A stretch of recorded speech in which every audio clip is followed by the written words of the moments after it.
All right. Hello, everybody. I'm Tristan Molinet, and I am representing the group of social scientists for this project, which is Amanda Barnes, Jessica Justice, and David Preston. And our research subject is the role of social media in rousing underdog campaigns in the modern election. So, for our presentation, we decided to create a Facebook page to help illustrate the importance of social media and the power that it has in modern elections and just advertising in general. And on our page, we kind of illustrate a lot of the topics that we cover on our research paper that we've come up with. So, kind of give you a brief rundown, the nuts and bolts of how a like page works on Facebook and how it can be utilized in campaigns.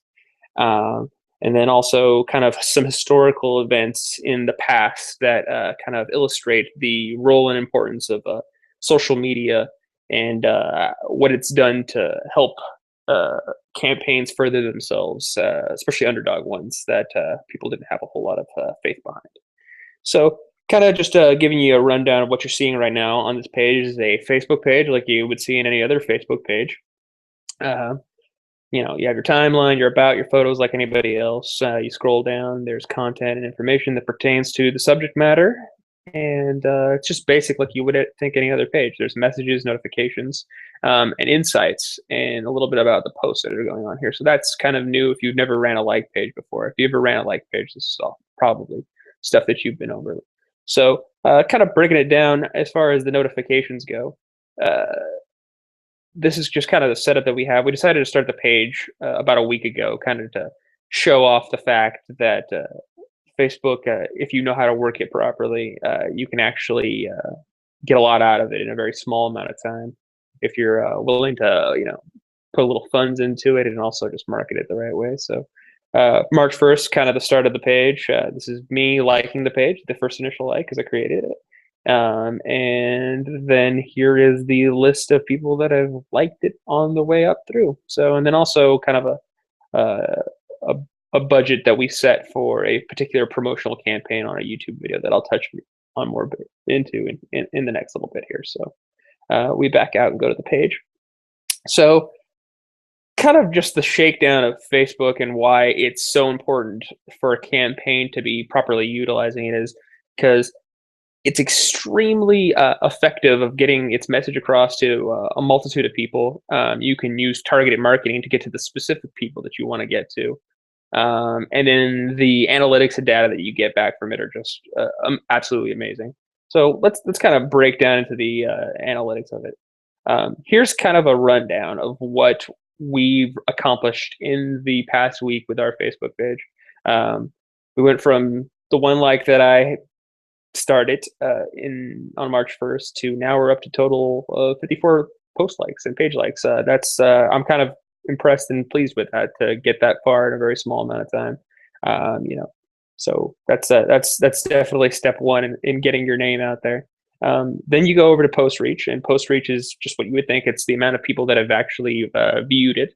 Uh, Post reach is the number for an individual post that we created and how many people have seen those individual posts. So this is the amount of people that have actually just seen the post that we made.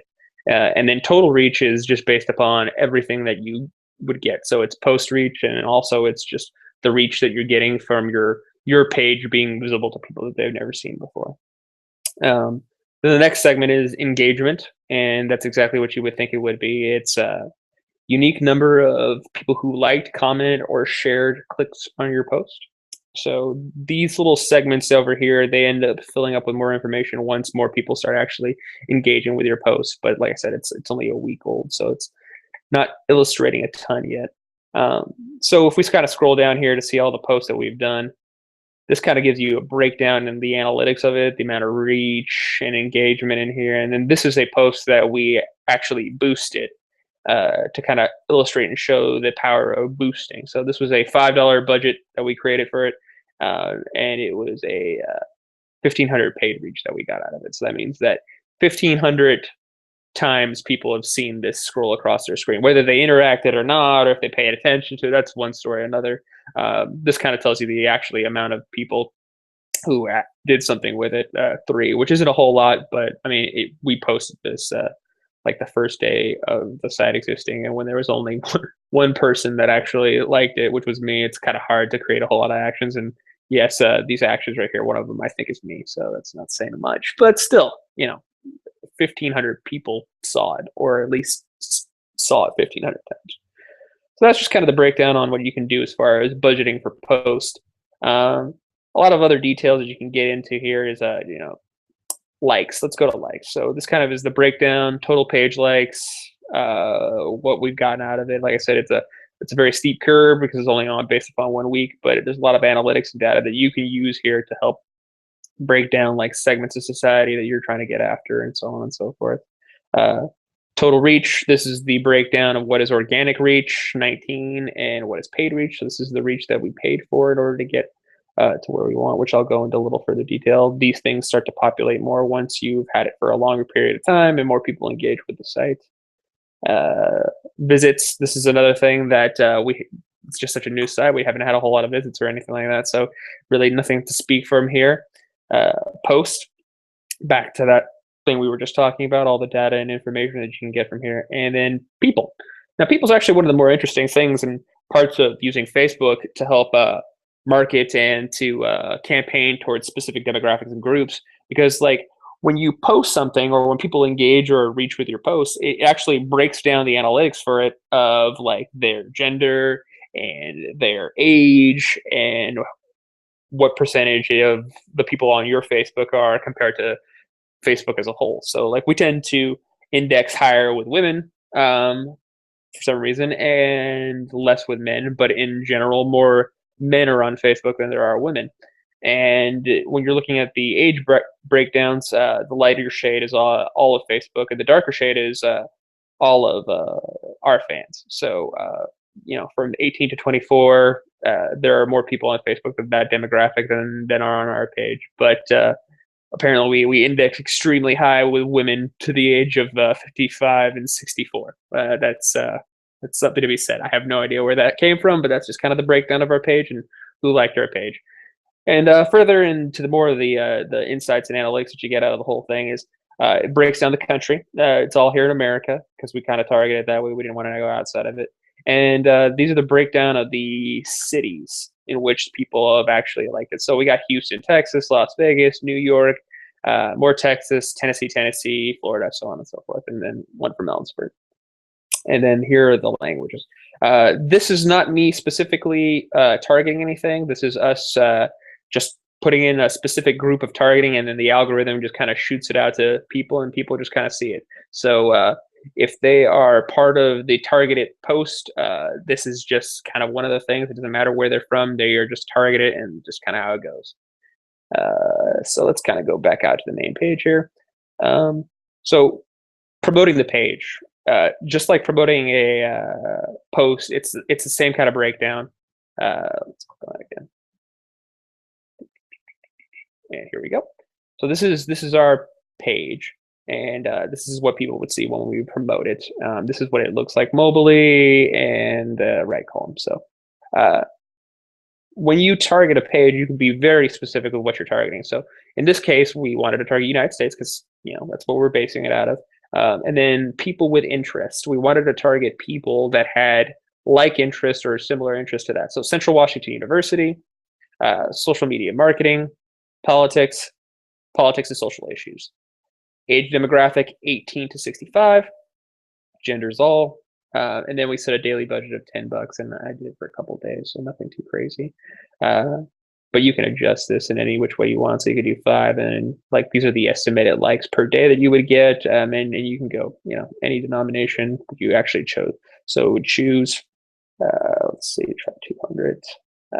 Yeah, and that's what they would think you would get. So, and then you could budget it for 7 days, reoccurring, and so on and so forth. It's a kind of a neat concept, and you can very target it the people that you're looking for. So if I was running a campaign and it was a Democratic Party member that we were running the campaign for, I would definitely make sure that I would be typing in politics and Democrats and so on and so forth. The city and whatever it was being ran. If it was in the state, I would do Washington State and so on, to get really narrowed down with exactly who you wanted to get. So these are just kind of the neat little things about Facebook and other social medias that you can use. Facebook is pretty much the primary one that uses these really extensive analytics and breakdowns and information because ever since they went public with their IPO, they were trying to find a way to fill their coffers, and then this was the way that they could prove that they could make money by using this targeted marketing. And this goes for campaigns or Coca-Cola or any other brand that's out there. They all use this, so it's kind of interesting to see and know. And you can tell once you know how this works, you can tell who's marketing to you on your Facebook pages. So kind of going down the page, basically it's all the information that pertains to the research topic that we created. So there's some articles and data and information on here that are just essays. There are articles that were written down. There are books that we wanted people to link to that you can go on Amazon and find, little annotations that we have on the page. Some infographics, just little pictures, neat ones here. YouTube videos that pertain to different times and eras. And this is a particular video that's from I would say 2010. That kind of just talked about social media and the new form of politics and how it affected the Obama campaign and affected campaigns going forward. If we scroll down, this is an article from Politico that talks a little more about the Eric Cantor and David Bratt primary, and in which David Bratt upset Eric Cantor. And the large reason why he upset Eric Cantor and was due to the fact that these political pundits use social media on a very small group of people in the primary to affect the outcome dramatically. There was about 53,000 people that they needed to affect in a small amount of time during the primary, and these political pundits took to their social media and their radio programs and their Twitters and Facebooks and all that information and pushed really hard on David Bratt and never really gave a ton of support to Eric Cantor. They kind of moved on from him. He was part of the old political establishment in their mind. So they used their social media to push really hard on it, which is considerably different than what Barack Obama did in the 2008 campaign, where he established a really strong grassroots social media campaign that pushed through new ideas and new technologies in order to get a hold of people with emailing lists and being Facebook friends with Barack Obama and all that other stuff, and YouTube videos. So this is all the information and data that we've kind of just been compiling, and kind of a nice format in which for people to kind of scroll through, engage, participate, do whatever they want. So yeah, we're pretty proud of this little bit of social media that we've created, and honestly, even setting up this program right now in this particular presentation is all being done through social media avenues. I mean, we're using Google Hangout, part of Google Plus, in order to present this video right now, and then it's being uploaded to YouTube, which is another strong social media outlet that a lot of people use.